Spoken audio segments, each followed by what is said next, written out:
यहाँ पे आप लोग ध्यान दीजिए, पहला नंबर प्रश्न जो आप लोग को दिया गया है, देखिए क्या करा है कि संपत्ति के अधिकार को कानूनी अधिकार कब बनाया गया? बताइए तो संपत्ति के अधिकार को कानूनी अधिकार जो बनाया गया था बाबू, वह कब बनाया गया था? वो आप लोग जो है सारे ऑप्शन को पढ़कर ही आंसर को कीजिएगा, ठीक है। तो आप लोग जल्दी से बताइए, संपत्ति के अधिकार को कानूनी अधिकार जो बनाया गया था वह कब बनाया गया था? आप लोग सारे प्रश्न का आंसर कीजिए। तो बताइए आप लोग जल्दी से, राइट आंसर क्या होगा यहाँ? तो संपत्ति के आधार को बाबू जो कानूनी अधिकार जो बनाया गया था वह 1978 में बनाया गया था। कब बनाया गया था? 1978 में। याद रखिएगा, सारे प्रश्न को आप लोग रट जाइए। तो यहाँ पे क्या हो जाएगा? Right answer option number B. दूसरा नंबर प्रश्न को देख लीजिए, क्या करा यहाँ पे? दूसरा नंबर प्रश्न काफी इंपॉर्टेंट है। क्या करा कि चीन ने भारत पर अचानक आक्रमण किया था? बताइए तो जो चीन है बाबू, वह भारत पे जो आक्रमण किया था वह कब किया था? आप लोग डेट वाले प्रश्न को अच्छे तरीके से याद कीजिएगा। तो बताइए, चीन ने भारत पर आक्रमण कब किया था बाबू? जो चीन है बाबू, वह भारत पर अचानक आक्रमण जो किया था वह 1962 में किया था। कब किया था? 1962 में। दम याद रखेगा। तो यहाँ पे जो दूसरा नंबर प्रश्न का आंसर होगा ऑप्शन नंबर बी। तो अगला प्रश्न यहाँ पे तीसरा नंबर को देख लीजिए, और आप लोग को मौलिक अधिकार से काफी सारे प्रश्न पूछे जाते हैं बाबू, ठीक है। अनुच्छेद आप लोग याद रखिएगा। क्या करें यहाँ पे? तीसरा नंबर की मौलिक अधिकारों से संबंधित अनुच्छेद है। बताइए, ये बोर्ड परीक्षा में पूछा गया प्रश्न है। बताइए तो मौलिक अधिकारों से संबंधित जो अनुच्छेद है बाबू, वह इनमें कौन से अनुच्छेद है? कौन से अनुच्छेद में मौलिक अधिकार आता है, उससे संबंधित आता है? तो आप लोग जान लीजिए, जो अनुच्छेद नंबर 12 से 35 जो है वह मौलिक अधिकार में आता है। किसमें? अनुच्छेद नंबर 12 से 35 में। तो यहाँ पे क्या हो जाएगा? Right answer option number A. और आप लोग बाबू अगर इस चैनल से नहीं जुड़े हैं तो आप लोग जल्दी से इस चैनल से जुड़ जाए, क्योंकि यहाँ पे क्लास 12 इंटर परीक्षा का तैयारी करवाया जाता है आप लोग को। तो आप लोग जल्दी से इस चैनल से जुड़ जाइए, और वीडियो पसंद आएगा तो वीडियो को आप लोग लाइक और शेयर करना नहीं भूलिएगा। तो यहाँ पे क्या करा? 4 नंबर प्रश्न कि किस अनुच्छेद के अंतर्गत पंचायतों को संवैधानिक दर्जा दिया गया है? बताइए तो किस अनुच्छेद के अंतर्गत बाबू पंचायतों को संवैधानिक दर्जा जो दिया गया है वह किस अनुच्छेद में है? बताइए आप लोग, काफी इंपॉर्टेंट प्रश्न है। तो बाबू अनुच्छेद नंबर जो 243 है, इनमें बाबू अंतर जो पंचायती राज है इनको संवैधानिक दर्जा दिया गया था, ठीक है। याद रखिएगा, किसमें? तो अनुच्छेद नंबर 243 में। तो यहाँ पे 4 नंबर प्रश्न का आंसर होगा ऑप्शन नंबर बी। अगला प्रश्न यहाँ पे 5वां नंबर क्या करा है कि नाथुला दर्रा भारत को उसके किस पड़ोसी देशों से जोड़ता है? बताइए तो क्या करा कि नथुला दर्रा जो है बाबू वह भारत को उसके किस पड़ोसी देशों से जोड़ता है? बताइए आप लोग। यहाँ पे ऑप्शन दिया गया है, यहाँ जो ये ऑप्शन है इसमें ये 4 पड़ोसी देश हैं, ठीक है। ये भारत का पड़ोसी देश है, ये भी याद रखेगा।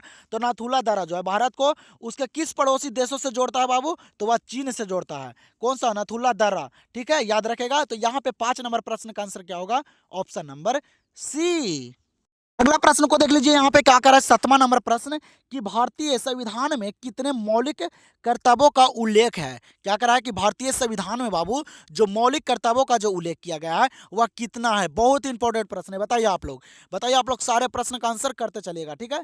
तो भारतीय संविधान में कितने मौलिक कर्तव्यों का उल्लेख किया गया है?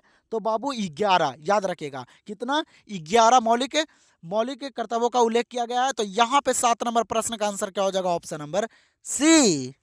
अगला प्रश्न को देख लीजिए, यहाँ पे 8 नंबर प्रश्न क्या करा कि पंचायत समिति का प्रमुख कौन होता है? क्या करा कि पंचायत समिति का जो बाबू प्रमुख होता है बाबू वह कौन होता है? मुखिया होता है, सरपंच होता है, कि प्रमुख होता है, कि पंचायत सेवक होता है? बताइए तो पंचायत समिति का प्रमुख जो होता है वह कौन होता है? तो पंचायत समिति का जो प्रमुख होता है वह होता है बाबू प्रमुख है। याद रखिएगा, कौन होता है? प्रमुख होता है, याद रखिएगा। तो यहाँ पे 8 नंबर प्रश्न का आंसर हो जाएगा ऑप्शन नंबर सी। चलिए तो अगला प्रश्न देख लीजिए, 9वां नंबर को क्या करा कि भारत के प्रथम कानून मंत्री कौन थे? बताइए आप लोग, भारत के जो वो प्रथम कानून मंत्री जो थे वह कौन थे? काफी इंपॉर्टेंट प्रश्न है, बताइए आप लोग। और आप लोग जो है बोर्ड परीक्षा में बाबू सारे ऑप्शन को पढ़ कर ही आंसर कीजिएगा, ठीक है, गलती नहीं कीजिएगा बाबू। यही आप लोग का रिजल्ट बताता है, ठीक है। तो आप लोग अच्छे तरीके से सारे प्रश्न को पढ़कर और ऑप्शन को पढ़कर ही आंसर को टिक आउट कीजिएगा, उसके बाद ही आप लोग रंगिएगा, वो अच्छे तरीके से आप लोग रंगिएगा, ठीक है। क्या करा है कि भारत के प्रथम कानून मंत्री कौन थे? बताइए तो भारत के प्रथम कानून मंत्री कौन थे? तो सभी को पता होगा कि डॉक्टर भीमराव अंबेडकर जी थे। कौन थे बाबू? बी आर अंबेडकर जी थे भारत के प्रथम कानून मंत्री। तो यहां पे जो राइट आंसर हो जाएगा ऑप्शन नंबर ए। आप लोग के लिए एक प्रश्न यहाँ पे है बाबू, 10 नंबर प्रश्न है। क्या करा कि विश्व व्यापार संगठन की स्थापना किस वर्ष हुई थी? और ये प्रश्न काफी बार बोर्ड परीक्षा में पूछा गया प्रश्न है बाबू। आप लोग क्वेश्चन बैंक को देख सकते हैं।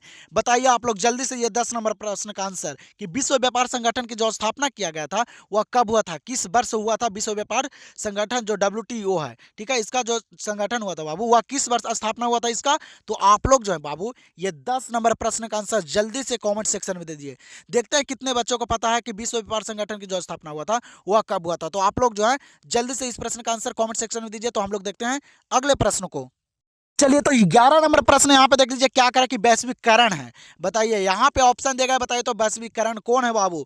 वैश्वीकरण का क्या होता है? तो वैश्वीकरण जो है बाबू यहाँ पे वह क्या है? बहुआमी परिघटना है, याद रखिएगा। वैश्वीकरण क्या है? तो बहुआमी परिघटना है। तो यहाँ पे 11 नंबर प्रश्न का आंसर हो जाएगा ऑप्शन नंबर बी।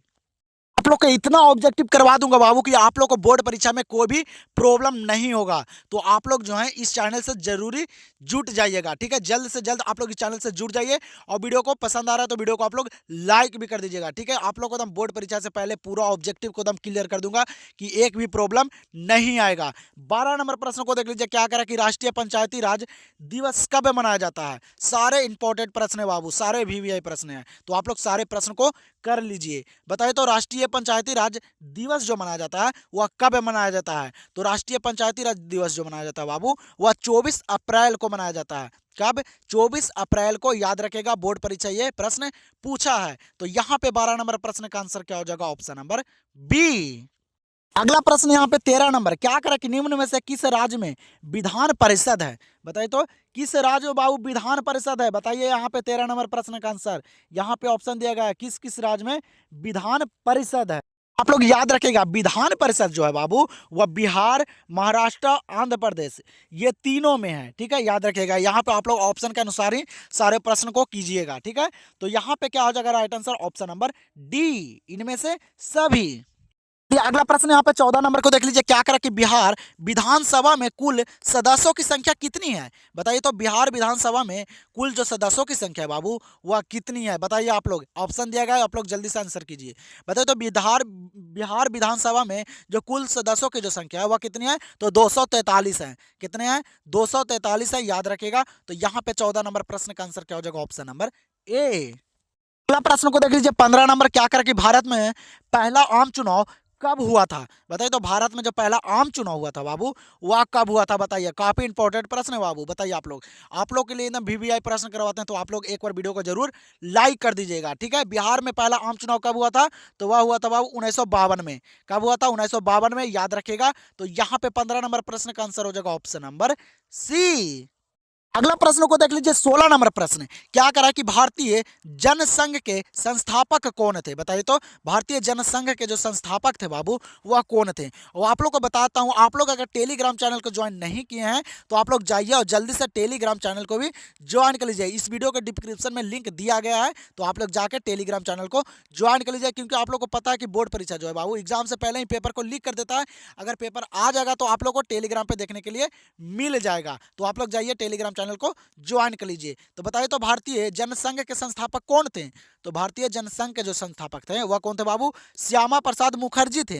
कौन थे? श्यामा प्रसाद मुखर्जी थे। मैं ऑप्शन को नहीं पढ़ रहा हूं कि आप लोग को कम समय में ज्यादा ऑब्जेक्टिव को कवर कर सकूं। तो यहां पे क्या हो जाएगा right answer? Option number C.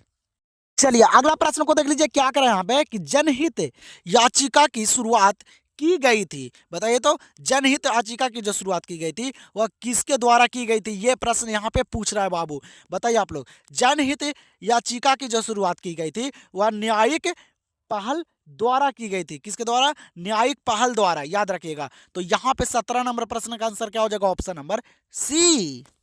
अगला प्रश्न को देख लीजिए 18 नंबर प्रश्न यहाँ पे देगा, काफी इंपॉर्टेंट प्रश्न है। क्या करा है कि किस देश का संविधान अलिखित है? और ये प्रश्न बोर्ड परीक्षा में पूछा गया। आप लोग एकदम सारे प्रश्न को रट जाइए बाबू, याद कर लीजिए, एक भी प्रॉब्लम ना आए बोर्ड परीक्षा में। बताइए कि किस देश का संविधान अलिखित है? किस देश का संविधान अलिखित है? आप लोग यहाँ पे ऑप्शन देगा है ब्रिटेन का, कि अमेरिका का, कि फ्रांस का, कि चीन का बाबू। बताइए तो किस देश का संविधान अलिखित है? जो अलिखित संविधान है बाबू वह है ब्रिटेन का। किसका? ब्रिटेन का, याद रखेगा। तो यहाँ पे 18 नंबर प्रश्न का जो राइट आंसर हो जाएगा ऑप्शन नंबर ए। चलिए तो अगला प्रश्न को देखिए क्या करा कि भारत में सूचना का अधिकार कानून कब लागू हुआ। बताइए, आप लोग पढ़े होंगे, आप लोग पता होगा आप लोगों को कि भारत में जो सूचना का अधिकार कानून जो लागू हुआ था वह कब लागू हुआ था। आप जल्दी से बताइए, एकदम डेट वाले प्रश्न को आप लोग याद कर लीजिए बाबू, डेट वाले में ही ज्यादा प्रॉब्लम होता है। बताइए तो भारत में सूचना का अधिकार कानून का कानून जो लागू हुआ था वह कब लागू हुआ था, तो वह 2005 में लागू हुआ था। कब हुआ था, 2005 में लागू हुआ था। तो यहां पे जो हो जाएगा right answer option number A. अगला प्रश्न को देखिए, 20 नंबर प्रश्न दिया गया है आप लोग के यहाँ पे। क्या करा 20 नंबर प्रश्न कि संयुक्त राष्ट्र दिवस मनाया जाता है। बताइए तो संयुक्त राष्ट्र दिवस जो मनाया जाता है बाबू वह कब मनाया जाता है। बताइए आप लोग, संयुक्त राष्ट्र दिवस कब मनाया जाता है, तो वह मनाया जाता है बाबू 24 अक्टूबर को। कब मनाया जाता है संयुक्त राष्ट्र दिवस, 24 अक्टूबर को। तो यहाँ पे जो 20 नंबर प्रश्न का राइट आंसर हो जाएगा वह क्या होगा, ऑप्शन नंबर सी। आप लोग के यहाँ पे जितना भी प्रश्न बता रहे हैं ना बाबू, सारे प्रश्न इंपॉर्टेंट है, सारे VVI प्रश्न हैं। ठीक है, आप लोग यहाँ पे सारे प्रश्न को याद कर लीजिएगा और आप लोग को यहाँ से काफी सारे प्रश्न बोर्ड परीक्षा में देखने के लिए मिलेगा बाबू। तो आप लोग जो है यहाँ पे सारे प्रश्न को याद कर लीजिए और सारे प्रश्न का आंसर करते चलिए और लास्ट में कॉमेंट सेक्शन में बताइएगा कि आप लोग जो है वह कितना सही किए हैं। बताइए आप लोग, 21 नंबर प्रश्न देगा क्या करें कि केंद्र राज्य संबंध किस अनुसूची में शामिल है। बताइए तो केंद्र राज्य जो संबंध है बाबू वह किस अनुसूची में शामिल है, किस अनुसूची में आता है केंद्र राज्य संबंध, तो वह आता है बाबू 7वीं। किस में आता है, 7वीं अनुसूची में आता है, याद रखिएगा कौन, तो केंद्र राज्य संबंध। तो यहाँ पे 21 नंबर प्रश्न का राइट आंसर क्या हो जाएगा, ऑप्शन नंबर ए। तो आप लोग जो है लास्ट में जरूर कमेंट सेक्शन में बताइएगा अपना स्कोर, क्योंकि आप लोग को उससे पता चलेगा कि आप लोग का जो तैयारी है वह कितना बढ़िया, आप लोग कितना कर सकते हैं। ठीक है, तो आप लोग जरूर कमेंट सेक्शन में अपना स्कोर बताइएगा। क्या करें यहाँ पे कि नीति आयोग की स्थापना कब की गई थी। बताइए तो नीति आयोग की जो स्थापना की गई थी बाबू वह कब की गई थी, बताइए आप लोग जल्दी से। तो नीति आयोग की स्थापना कब की गई थी, तो 2015 में की गई थी। याद रखेगा, सारे प्रश्न को आप लोग रट जाइए बाबू, दम बोर्ड परीक्षा में तहलका मचा देना, एक भी प्रश्न छूटना नहीं चाहिए। तो नीति आयोग की स्थापना कब की गई थी, 2015 में की गई थी। तो यहां पे जो राइट आंसर हो जाएगा 22 नंबर का, ऑप्शन नंबर बी। चलिए 23 नंबर प्रश्न को देख लीजिए क्या करा है 23 नंबर प्रश्न कि ताशकंद समझौता किन देशों के मध्य हस्ताक्षरित हुआ था। बताइए तो ताशकंद समझौता जो हुआ था बाबू वह किस देशों के मध्य में जो हस्ताक्षर होता है उसके लिए हुआ था। बताइए आप लोग, तो ताशकंद समझौता जो हुआ था वह किन देशों के बीच हुआ था, तो वह हुआ था वो भारत और पाकिस्तान के बीच। याद रखेगा कौन सा समझौता, तो ताशकंद समझौता, याद रखेगा। ठीक है, तो यहाँ पे क्या हो जाएगा right answer, option number A. चलिए अगला प्रश्न को देखिए यहाँ पे क्या दिया गया, 24 नंबर प्रश्न है। और आप लोग इस प्रश्न का भी आंसर कमेंट सेक्शन में जरूर दीजिएगा, क्योंकि इस प्रश्न में बाबू बहुत बच्चे गलत आंसर देते हैं। क्या करा है कि वर्तमान में जो अभी में भारत में जो राज्य हैं बाबू वह कितने हैं। क्या करा कि वर्तमान में भारत में कितने राज्य हैं, बताइए आप लोग। यहाँ पे ऑप्शन देगा, बहुत सारे बच्चे गलत कर पाते हैं। ठीक है, क्योंकि आप लोग को पता होगा कि जम्मू और कश्मीर जो है वह अब केंद्र शासित प्रदेश बन चुका है। तो बताइए आप लोग कि भारत में कितने राज्य हैं अभी, बताइए आप लोग जल्दी से कमेंट सेक्शन में बताइए यहाँ पे 24 नंबर प्रश्न का भी आंसर। तो हम लोग देखते हैं अगला प्रश्न को। चलिए अगला प्रश्न यहाँ पे देख लीजिए 25 नंबर प्रश्न। क्या करा कि संयुक्त राष्ट्र संघ की स्थापना कब हुई थी। बताइए तो संयुक्त राष्ट्र संघ की जो स्थापना हुई थी बाबू वह कब हुई थी, बताइए आप लोग जल्दी से आंसर। बताइए तो संयुक्त राष्ट्र संघ की स्थापना कब हुई थी, तो आप लोग को पता होगा जो संयुक्त राष्ट्र संघ की जो स्थापना हुई थी बाबू वह 1945 में हुई थी। कब हुई थी, 1945 में। वो आप लोग के लिए जितना प्रश्न छोड़े हैं सारे प्रश्न का आंसर कमेंट सेक्शन में मुझे चाहिए और लास्ट में स्कोर भी चाहिए कि आप लोग जो है वह कितने प्रश्न को सही कर पाए हैं। तो संयुक्त राष्ट्र संघ की स्थापना कब हुई थी, 1945 में। तो यहाँ पे क्या हो जाएगा right answer, option number A. और आप लोग जल्दी से कमेंट सेक्शन में बताइए बाबू कि आप लोग जो है 25 प्रश्न में कितने प्रश्न को सही कर पाए हैं। और जितने भी बच्चे का 25 में अगर 20 प्रश्न सही होंगे उनके बहुत बढ़िया तैयारी है, उनको और थोड़ा सा मेहनत करना पड़ेगा बोर्ड परीक्षा के लिए बाबू। ठीक है, तो आप लोग जल्दी से कमेंट सेक्शन में बताइए कि आप लोग 25 में कितने प्रश्न को सही कर पाए हैं। और आप लोग अभी तक चैनल से नहीं जुड़े हैं तो आप लोग चैनल से भी जुड़ जाइए और वीडियो पसंद आए तो वीडियो को आप लोग लाइक कीजिए। और आप लोग को और सारे प्रश्न करवाऊंगा बाबू। ठीक है, धीरे धीरे आप लोग को सारे प्रश्न क्लियर कर दूंगा कि आप लोग को बोर्ड परीक्षा में कोई भी दिक्कत नहीं होगा। तो अब हम लोग मिलते हैं नेक्स्ट वीडियो में।